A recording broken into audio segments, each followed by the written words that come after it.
எங்க நிலாவோட மாமனாரும் பாத்தீங்கன்னா, நிலாவோட அப்பா கிட்ட எனக்கும் என் மருமகளுக்கும் சின்ன சண்டை. அதான் கோபமா இருக்கான்னு சொல்லுவாங்க. அது மட்டும் இல்லாம வெளியே வந்து 2 பேருமே பேசிட்டு இருக்கும்போது, நம்ம நிலாவோட அப்பாவும் பாத்தீங்கன்னா, என்ன சண்டை ஏதுன்னு நிலாவோட மாமனார் கிட்ட கேட்டு தெரிஞ்சுக்குவாங்க. இல்ல அது மட்டும் இல்லாம பக்கத்துல இருக்க கோயிலுக்கு நானும் நிலாவும் போயிட்டு வரோம்னு சொல்லி, அவங்க அப்பா கூட கோயிலுக்கு கிளம்பி வந்தா, அவங்க அப்பா பாத்தீங்கன்னா எப்பவும் போல, என்ன உன் மாமனாருக்கு உனக்கும் சண்டையான்னு கேட்க, அப்படிலாம் ஒண்ணும் இல்லைன்னு சொன்னா கூட, அவங்க அப்பா என்ன சொல்லுவாங்கன்னா, எல்லாம் உன் மாமனார் சொன்னாரு என்கிட்ட அப்படி சொன்னதுதான். உடனே நம்ம நிலா பாத்தீங்கன்னா மைண்ட் வாய்ஸ்ல எல்லாத்தையும் உளறி கொட்டிட்டாரா, அது ஒண்ணும் இல்லப்பா நல்லா சம்பாதிக்காங்க.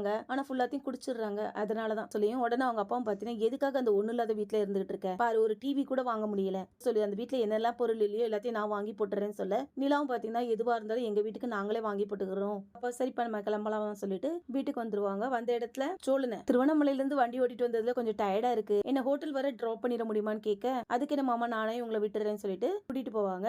அது நேரம் நிலம் பாத்தீங்கன்னா நம்ம சேரங்கிட்ட ராமேஸ்வரத்துல என்ன நடந்துச்சு, சந்தாவை பாத்தீங்களா என்ன சொன்னாங்க அப்படின்னு கேட்க, ஒண்ணு இல்லப்பா சந்தா ஒரு கோயில் கூப்பிட்டா நான் போனோம் பேசணும் அவ்வளவுதான், மத்தபடி எதுவும் இல்லைன்னு சொல்லி உள்ள போனதும் நம்ம பழம்னு பாத்தீங்கன்னா நம்ம பாண்டி அதுக்கப்புறம் நம்ம நிலாவை தனியா கூட்டிட்டு போய் நடந்த எல்லா உண்மையையும் சொல்லிடுவாங்க.